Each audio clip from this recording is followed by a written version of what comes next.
Thank you, everybody, for coming to the Aaron Torres Podcast YouTube page. If you could do me a quick favor, see that little subscribe button at the bottom of your screen? Go ahead, click that subscribe button. Really does help our channel grow, our audience grow, and I really do appreciate it more than you know. So click that subscribe button. Appreciate your support.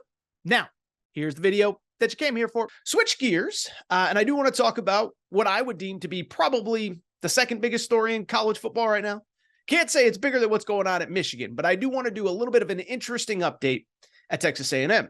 And obviously, if you've been listening to this channel, or pretty much anyone that covers or talks college football, Texas A&M has been one of the focal point conversations in this sport over the last few days.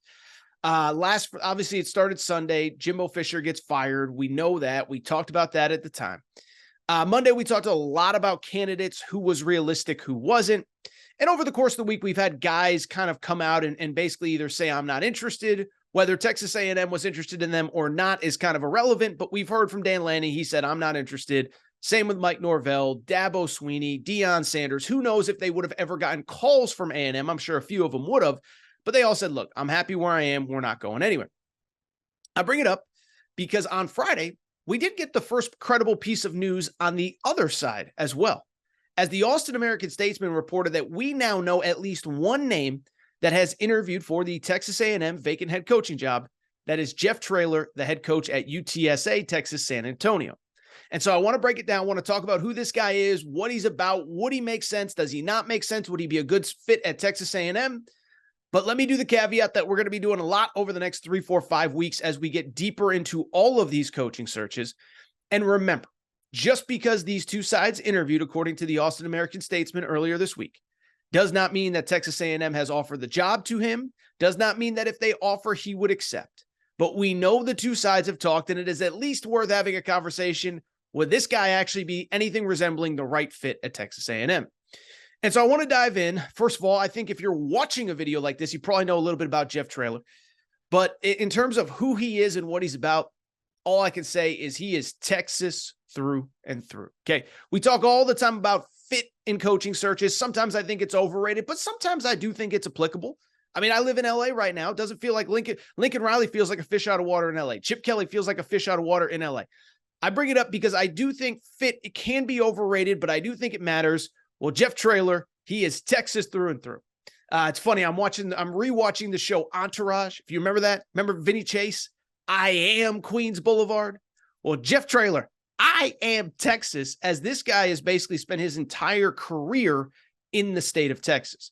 Was a longtime high school coach in the state, coached for 15 years at Gilmer High School in Texas, won 3 state championships, coached in 5 state championship games, eventually transitioned to the college game where he worked on Charlie Strong's staff at Texas. Then he went with Chad Morris to SMU. Then he went with Chad Morris to Arkansas, but we're just not going to talk about that because that's not really a part of the resume that you're there to brag about. But I bring it up because he coached in high school there, coached at University of Texas, coached at SMU and Arkansas, and most recently took over at UTSA. And over the last 3 years, he has really built a heck of a program there. Year 1, 7-5, year 2, 12-2, year 3, 11-3. Year 4, this current year, 7-3 overall and 6-0 in league play. And oh, by the way, 37-13 as the head coach at UTSA. So on the one hand, when you're looking at positives, does this guy make sense? Would he be the right fit at Texas A&M? A couple things stand out. On the positive, all the guy does is win games. And more importantly, we now have a little bit of a track record of this guy being able to build an organization and build a successful winning organization at multiple stops, right? Because listen, Jimbo Fisher's the perfect example. Had success at Florida State, but it had fallen before he took over, but it wasn't as though they hadn't won there. Well, this guy, but the point I'm trying to make with Jimbo Fisher, he gets to Texas A&M and you realize like how much of that was Bobby Bowden's fingerprints, how much of it was Jimbo, and Jimbo couldn't sustain it. And then certainly there's the conversations about the Jameis Winston impact, the ACC impact, all that stuff. We don't need to talk about Jimbo. The point I'm trying to make with Jeff Traylor is this. If you're looking for positives, knows how to build a winning organization, did it at the high school level, 5 state championship games, 3 state titles, and it's over the course of a span of about a decade, okay? So you have that going for you. You go to UTSA, a school that has, not a lot of FBS power, FBS tradition and success, and he has won there.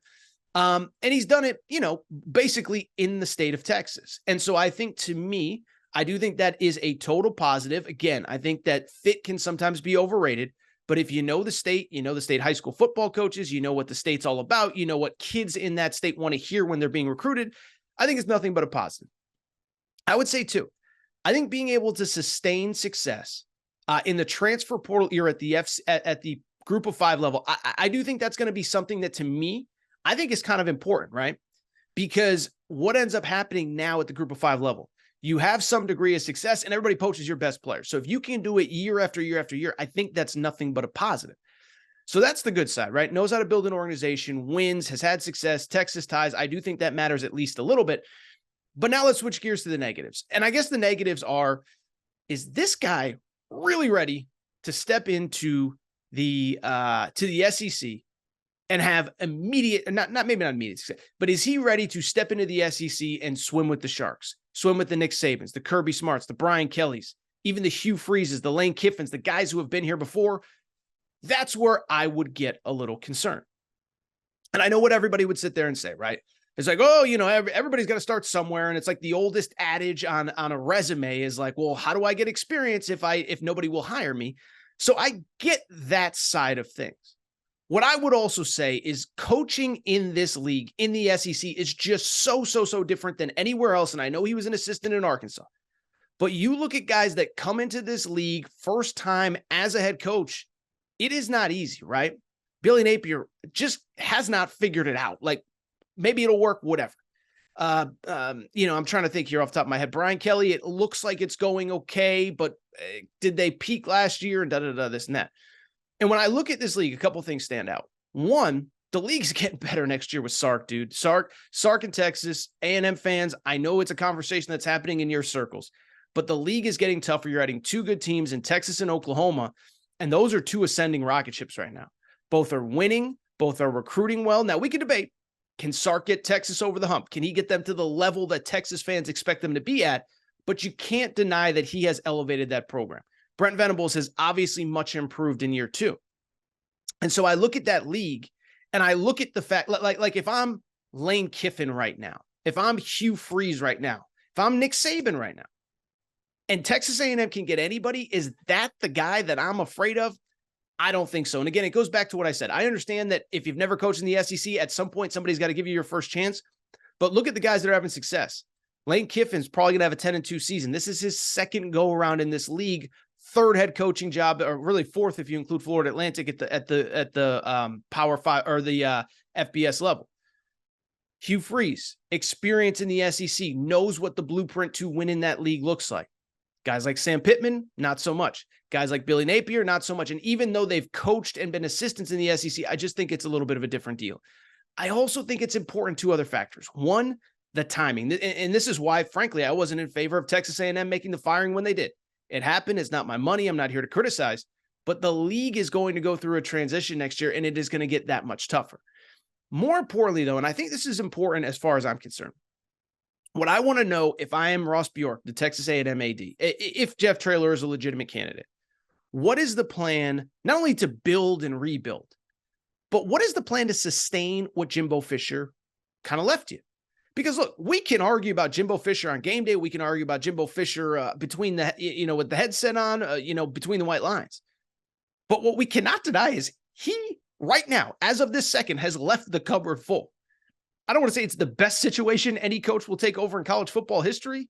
Ryan Day had a pretty sweet situation at Ohio State. Lincoln Riley had a pretty good situation in Oklahoma. But the talent in that building is going to be through the roof. And so that's the big question I want. What is the game plan to build this program, to elevate this program, to take it from good as they've been since they got to the SEC to great? That's what I want to see. But then more importantly, even before that, what is the plan when you walk into that building to convince those 85 guys in that building that you're the guy to lead them and to keep those guys in the system? So those are the things I want to watch out for. Those are the things to keep an eye on. And those are the things that I think Jeff Traylor has to answer the question to. This isn't a total tear it down to the studs and build it back up. This isn't what Hugh Freeze is going through at Auburn. This isn't, frankly, what whoever takes over at Mississippi State will have next year with all those seniors. Arkansas is going to go through a major rebuild, losing KJ Jefferson and a lot of their best players. That ain't Texas A&M, and I think that's what you have to be wary of when you have the opportunity to make this hire. Is it a guy? It's not a total rebuild. I don't need the 10-year plan. I need like the 10-day plan of how do you plan on keeping this group together and then elevating this current group and then building from there. So it's an interesting conversation. I'd be interested to hear from Aggies fans. We ran a poll, Torres on Texas A&M on Twitter. About 58% kind of said, not really the guy for us. We could do better. But 42% kind of said, look, the Jimbo experiment taught us like nothing is a sure thing. And that's where I'm going to end this is, listen, the one thing I have learned doing this year over year, I like to think I know what I'm talking about, and I like to think I know when something is going to work. There's no guarantee, though, right? I thought Jimbo Fisher was going to work at A&M. He didn't. I thought Scott Frost was going to re-elevate Nebraska. He didn't. I wasn't sure about Mike Norvell at Florida State, and he's doing pretty darn good for himself. So there are no guarantees. There are no sure things, but those are my questions about Jeff Traylor. I know what his resume says. I know what his background tells us, but is he ready to step up into the big boy world of college football? What is the staff going to look like? Are you going to retain Elijah Robinson, some of those elite assistant coaches, those elite recruiters? Are you going to, you get the point, is what are you going to do to retain this roster and then build on it? Because this is not, I need a guy to rebuild the program. This program's in a pretty good spot, but if you come in and those first 6 weeks are a disaster, then it becomes a rebuild. That's just something to consider. So we will see what happens. Jeff Traylor, we know he has interviewed, and curious for Texas A&M fans' perspective, if that is a guy that they would be interested in. If you enjoyed this video, do me a favor, make sure to subscribe to the Aaron Torres Podcast YouTube channel, and obviously the Aaron Torres Pod. New episodes every Monday, Wednesday, Friday. Subscribe, rate, review. Appreciate your support.